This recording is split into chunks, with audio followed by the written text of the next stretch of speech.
Bom dia a todos, sejam bem-vindos. Estamos aqui para fazer mais um Evangelho no Lar, onde nós vamos estudar um pouquinho, meditar um pouquinho, para o nosso dia acontecer da melhor forma possível. Quero convidar a todos que se sentirem à vontade, quiserem colocar um copinho de água sobre a mesa, para deixar que a espiritualidade amiga possa fluidificar essa água. Então vamos nesse momento fechar os nossos olhos, acalmar o nosso coração, acalmar a nossa mente e elevar a nossa alma na mais alta vibração de amor, de paz, de serenidade e de luz. Agradecer ao nosso Pai Maior que nos trouxe esse novo dia, essa nova manhã, que nos agraciou com a sua bondade, com o seu amor e com o seu carinho. Que nós possamos abraçar esse nosso Pai Maior, abraçá-lo com todo o carinho do mundo, para que Ele possa tocar as nossas vidas, tocar a nossa alma, nos fortalecer espiritualmente, nos fortalecer abundantemente, para que possamos trazer harmonia na vida das pessoas, que possamos trazer paz, serenidade, tal como um rio que nasce na montanha e vai fazendo o seu curso até chegar no oceano, que passa pelas árvores, que passa pela relva, com tranquilidade, amando e respeitando toda a fauna e toda a flora, que nós possamos, assim como a natureza, respeitar, amar, acolher com muita bondade, com muita sabedoria e inteligência, esse processo magnífico ao qual estamos hoje estabelecidos, e que possamos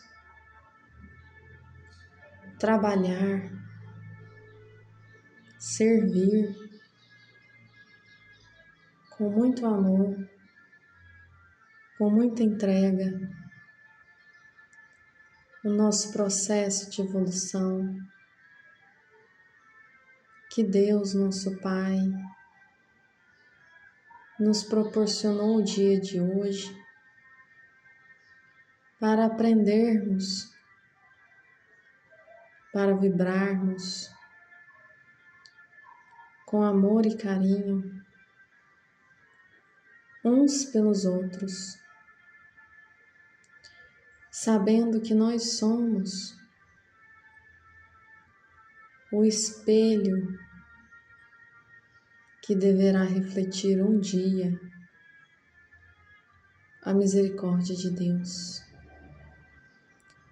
Damos por iniciado o nosso Evangelho da manhã, muito gratos pela bondade de nosso Pai Maior. E assim, temos iniciado o nosso Evangelho matinal, agradecendo ao nosso Pai Divino por tudo que Ele nos proporciona. Deus nosso Pai, que sois todo poder e bondade, dai forças àqueles que passam pela provação, dai luz àqueles que procuram a verdade, e ponde no coração do ser humano a compaixão e a caridade. Deus, dai ao viajante a estrela guia, ao aflito a consolação, ao doente o repouso. Pai, dai ao culpado o arrependimento, ao espírito a verdade, à criança o guia, ao órfão o pai. Que a vossa bondade se estenda sobre tudo que o Senhor criou. Piedade, Senhor, para aqueles que não vos conhecem. Esperança para aqueles que sofrem. Deus, um raio, uma faísca do vosso divino amor pode abrasar a terra. Deixai-nos beber na fonte dessa bondade, tão fecunda e infinita, e todas as lágrimas secarão, e todas as dores acalmar-se-ão. Um só coração, um só pensamento subirá até vós, como um grito de reconhecimento e de amor. Como Moisés sobre a montanha, nós vos esperamos com os braços abertos. Ó bondade, ó poder, ó beleza, ó perfeição. E queremos de alguma sorte merecer a vossa misericórdia. Deus, dai-nos a força no progresso, a fim de subirmos até vós. Dai-nos a caridade pura, dai-nos a fé e a razão. Dai-nos a simplicidade que fará de nossas almas o espelho onde se deve refletir um dia a vossa santa e misericordiosa imagem. Que assim seja, graças a Deus. Bom, tem um capítulo do Evangelho que me chama muito a atenção, porque é um capítulo bem interessante e nos coloca para uma reflexão íntima bem valiosa. A gente já ouviu muitas vezes essa frase de Jesus tão poderosa, que vem falar sobre o meu reino não é deste mundo. Acho que a gente já ouviu várias vezes essa frase, né? E ela é importante por quê? Porque ela nos convida a uma reflexão muito importante, muito válida, que é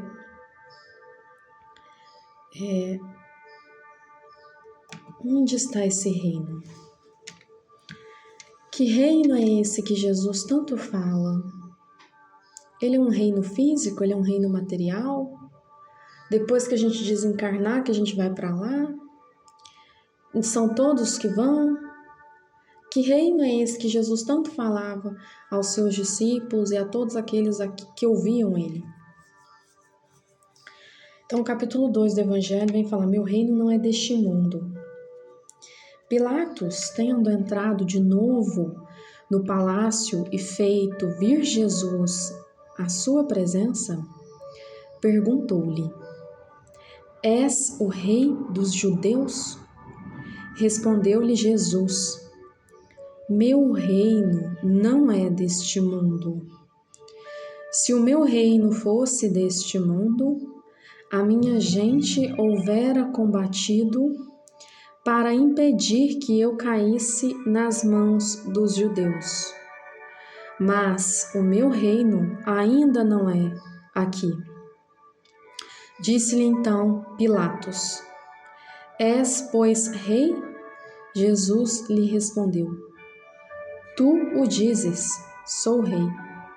Não nasci e não vim a este mundo senão para dar testemunho da verdade. Aquele que pertence à verdade escuta a minha voz. São João, capítulo 18, versículo 33 a 37. A vida futura. Por essas palavras, Jesus claramente se refere à vida futura, que ele apresenta em todas as circunstâncias como a meta a que a humanidade irá ter e como devendo constituir objeto das mais variadas preocupações do homem na Terra. Todas as suas máximas se reportam a esse grande princípio. Com efeito, sem a vida futura, nenhuma razão de ser teria a maior parte dos seus preceitos morais. De onde vem que os que não creem na vida futura, imaginando que ele apenas falava na vida presente, não os compreendem ou os consideram pueris. Esse dogma pode, portanto, ter tido como o eixo do ensino do Cristo, pelo que foi colocado num dos primeiros lugares à frente dessa obra. É que ele tem de ser o ponto de mira de todos os homens. Só ele justifica as anomalias da vida terrena e se mostra de acordo com a justiça de Deus. Apenas ideias muito imprecisas tinham os judeus acerca da vida futura. Acreditavam nos anjos, considerando-os seres privilegiados na criação.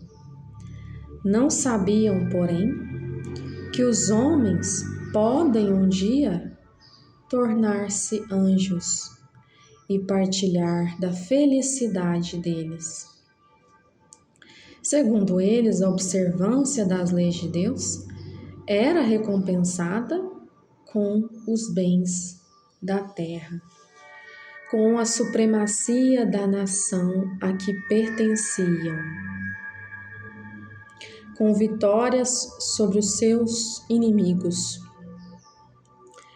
As calamidades públicas e as derrotas eram o castigo da desobediência àquelas leis.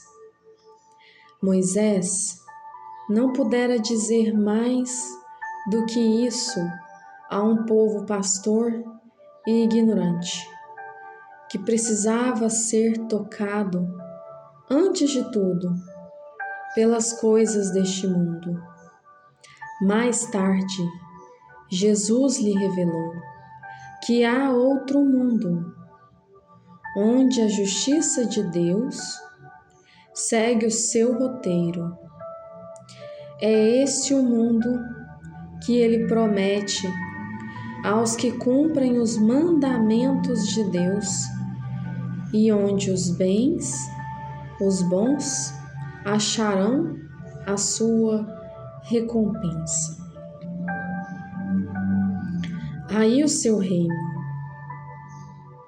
Lá é que ele se encontra na sua glória e para onde voltaria quando deixasse a terra.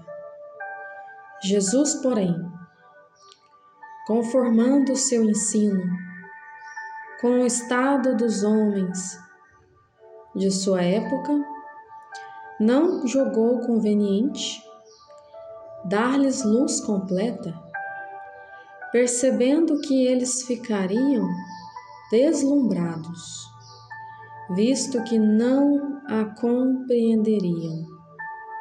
Limitou-se a, de certo modo, apresentar a vida futura apenas como um princípio, como uma lei da natureza e cuja ação ninguém pode fugir. Todo cristão, pois, necessariamente crê na vida futura. mas a ideia que muitos fazem dela é ainda vaga, incompleta e por isso mesmo falsa em diversos pontos. Para grande número de pessoas, não há, a tal respeito, mais do que uma crença, balda de certeza absoluta, donde as dúvidas e mesmo a incredulidade.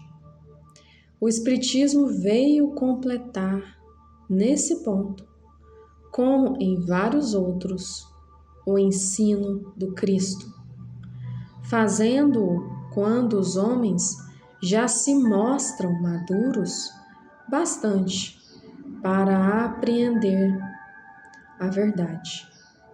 Com o Espiritismo, a vida futura deixa de ser simples artigo de fé, mera hipótese, torna-se uma realidade material, que os fatos demonstram, porquanto são testemunhas oculares os que as descrevem nas suas fases todas e em todas as suas peripécias, e de tal sorte que, além de impossibilitarem qualquer dúvida a esse propósito, facultam a mais vulgar inteligência a possibilidade de imaginá-la sob o seu verdadeiro aspecto.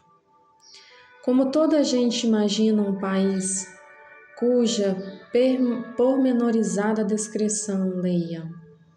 Ora, a descrição da vida futura é tão circunstanciadamente feita, são tão racionais as condições, ditosas ou infortunadas, da existência dos que lá se encontram, quais eles próprios pintam, que cada um, aqui, a seu malgrado, reconhece e declara a si mesmo que não pode ser de outra forma, porquanto, assim sendo, patentifica a verdadeira justiça de Deus.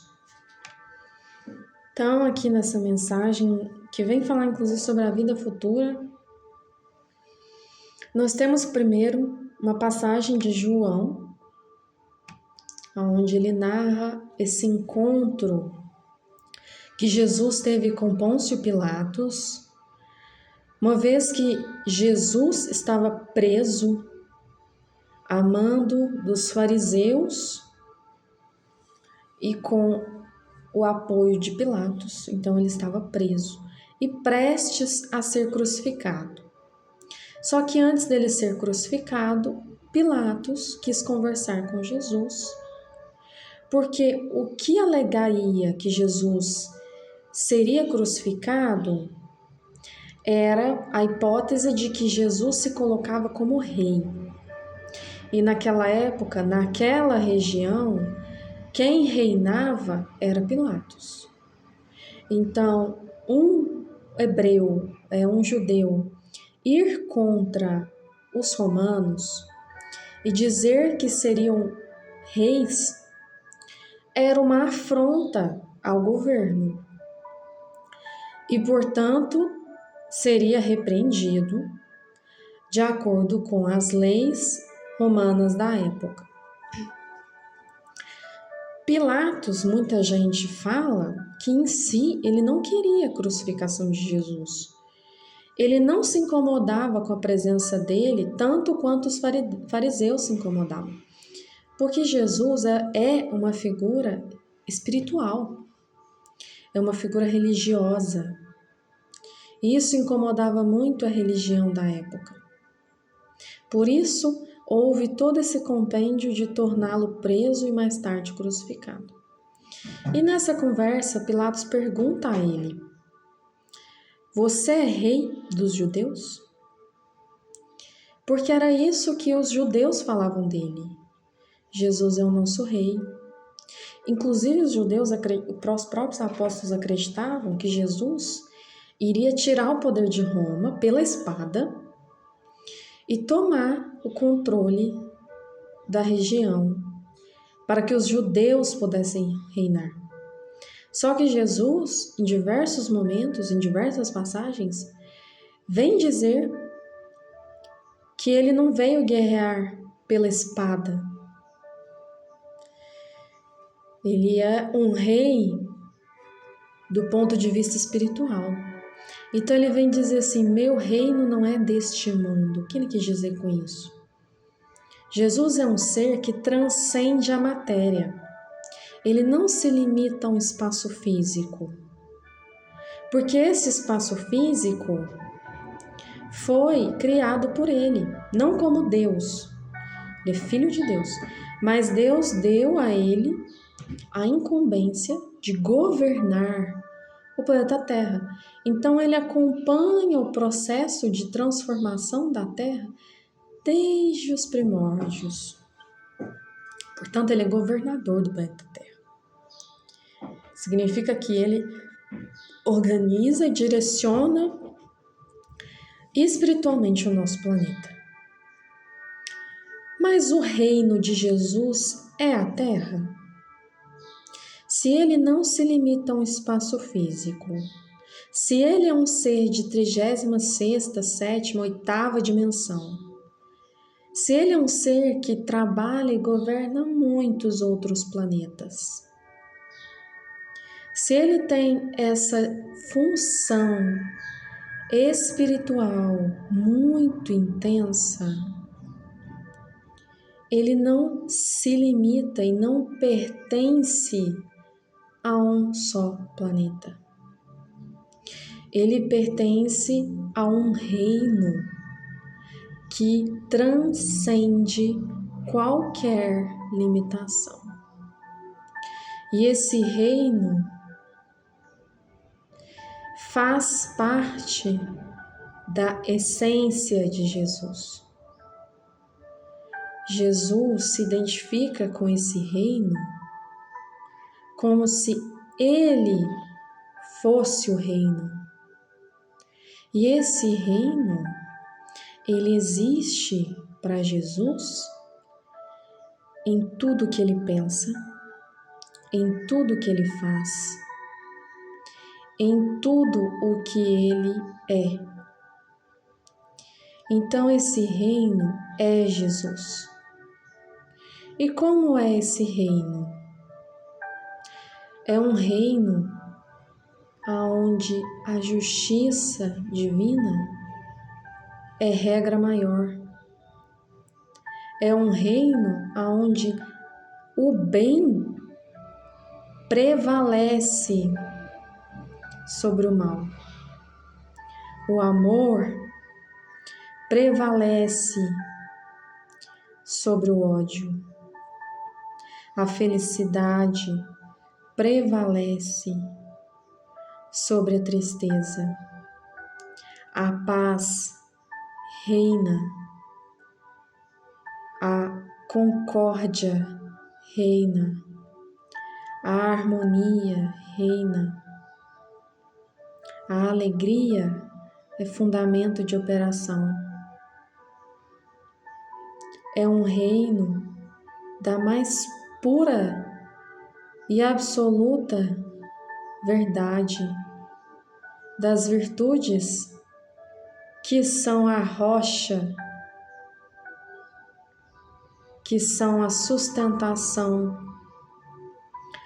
para os seres que habitam esse reino.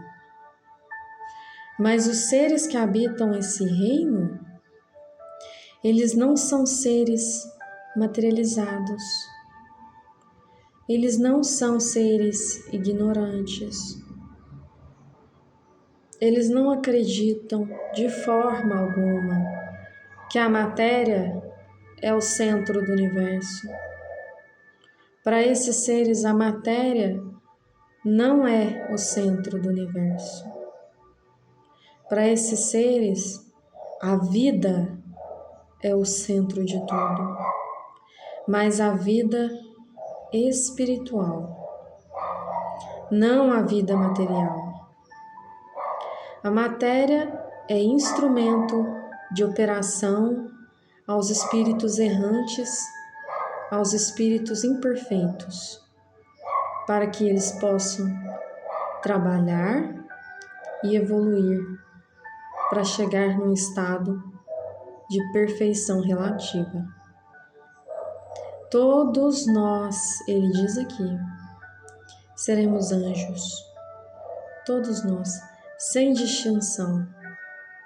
Seremos seres da mais pura e absoluta fonte de luz, porque nós estaremos intimamente conectados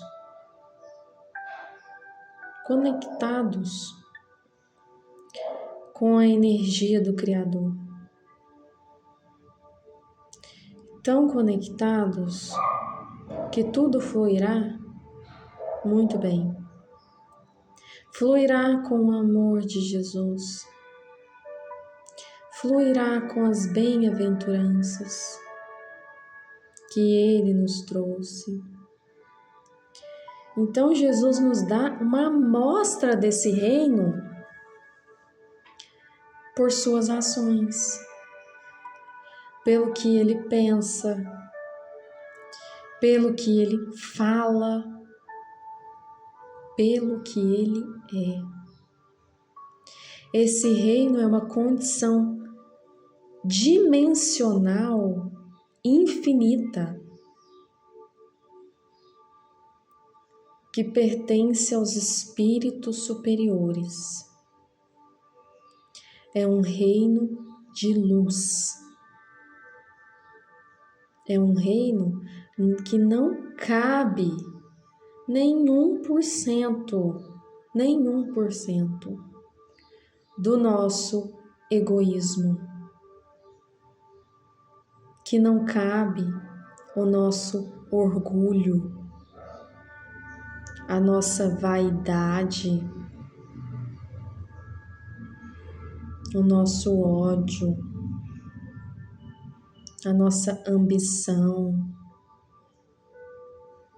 Não cabe nenhum desses caprichos da matéria, porque é um reino que não é material, é um reino espiritual, que você entra nele e sai dele em níveis de consciência. Jesus habita uma consciência transencional. Jesus habita uma consciência de criadora. Ele já está num nível de espírito solar. Um espírito solar é um espírito, o próprio nome diz, sol, luz, profunda. Quando Jesus encarnou no planeta Terra, os espíritos contam que ele precisou passar 8.000 anos de transição, de transformação, para que o espírito dele pudesse caber num corpo físico. É um espírito tão evoluído que não cabe nem num corpo material. Precisou fazer ali um ajuste de milhares de anos para que ele coubesse no corpo físico. Olha a missão desse ser. Olha a força dessa alma. Não é um espírito qualquer. Não é um espírito comum. Não se caracteriza com o nosso nível de limitação jamais. Ele está 36 níveis dimensionais acima de nós. Isso para dizer o mínimo. Porque em nível de consciência, Jesus é espírito solar. Se a gente tenta emanar um pouco de luz para o nosso irmão, a gente emana, mas é uma fagulha. Para um ser que emana essa fagulha num nível de sol o tempo inteiro. Isso é só um vislumbre do que a gente pode imaginar de um ser desses. Mas o que ele quis dizer então com esse meu reino não é deste mundo? Jesus quis nos preparar para a vida futura. Ele quis demonstrar, por essa fala, que nós iremos para esse reino de puro amor e de pura luz, com a nossa evolução moral, com a nossa evolução espiritual, com o trabalho de corrigir as nossas imperfeições. Ele está dizendo que o reino dele não é só dele, porque não pertence ao ego de Jesus. Porque, como eu disse, não é que o reino é dele, ele é o reino. Então, não faz parte de um egoísmo dele, é a essência dele. E ele quis dizer que nós iremos chegar nessa essência. Cada um, da sua forma, do seu modo, esse reino ele está acessível agora, nesse exato minuto, para todos nós. Para todos nós. Nós só precisamos despertar a nossa consciência. E Jesus está falando desperta tu que dormes para os prazeres do mundo, que dormes para as limitações da matéria, que dormes para a ilusão da vida material. E desperta para essa consciência que é você, que não tem limite, que não tem forma, que não tem dimensão, que é infinita por excelência.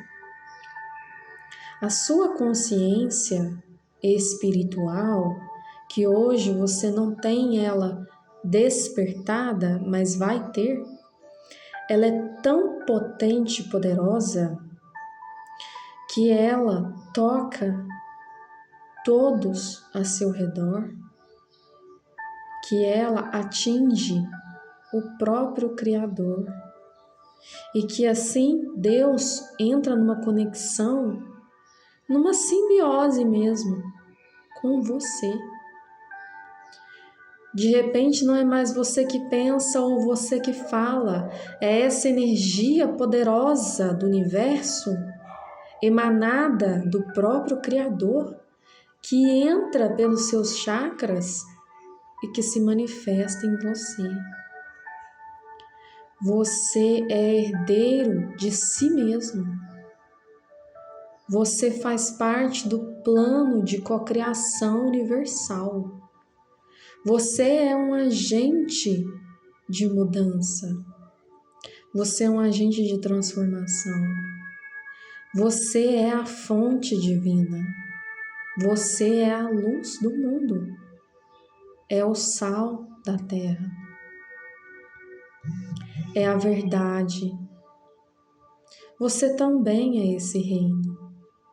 Só que a nossa transformação moral precisa da nossa dedicação, precisa do nosso compromisso, precisa, acima de qualquer coisa, dessa vontade de ser mais.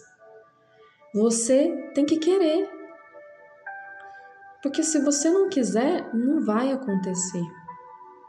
Você tem que falar, olha Deus, eu quero ser agente de transformação. Eu quero ser maior.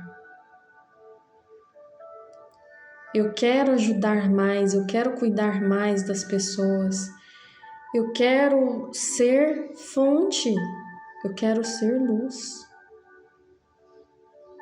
E assim você será, com o despertamento da sua consciência. Ah, Samantha, como é que eu desperto a minha consciência? Os seres mais espiritualizados que passaram por esse planeta, eles fizeram 3 coisas básicas para despertar a consciência. A primeira delas é a meditação e a oração conscientes, que elevam o seu espírito até o Criador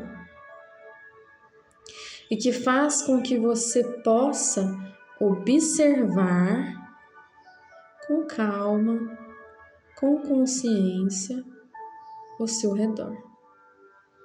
Então, pare para observar ao seu redor. Testemunhe a realidade que te cerca. Quantas vezes a gente não presta atenção no aqui e no agora?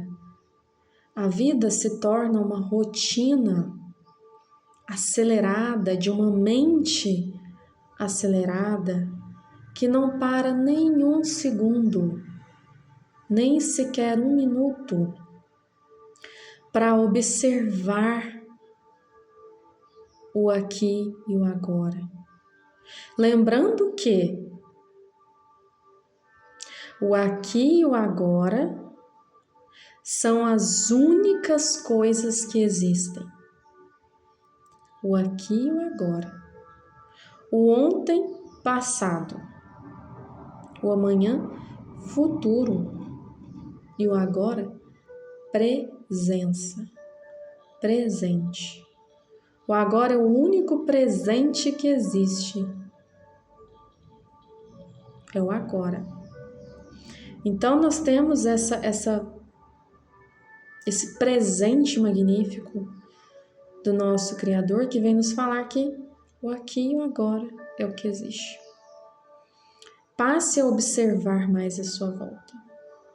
Meditação ajuda a ter concentração no aqui e no agora. A meditação, ela nos coordena para a realidade que existe. Então ela é essencial. Depois da meditação, nós temos a decisão de escolher qual caminho você quer seguir. Você quer continuar iludido com os prazeres do mundo, com os vícios materiais? Ou você quer dar um salto no escuro e optar pelo caminho do bem, pelo caminho do amor, pelas virtudes espirituais, pelas virtudes da alma? Fazendo a escolha certa, que é o caminho do bem, você chega ao terceiro e último fundamento de progresso moral, que é a caridade.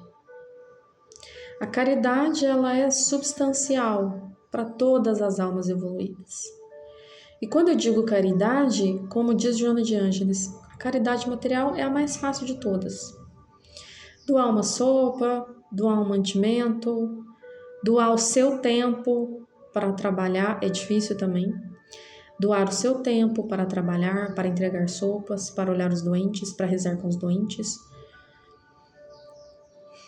Mas tem uma caridade que ela é bem mais difícil, que é a caridade de suportar aqueles que nos colocam à prova, de ter paciência com quem cutuca a sua ferida, de ter tolerância com aqueles irmãozinhos intolerantes, de ter sabedoria com os irmãos ignorantes,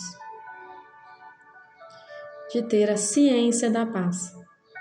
Essa é uma das caridades mais difíceis que nós temos, porque normalmente ela se estabelece no seio da nossa família material.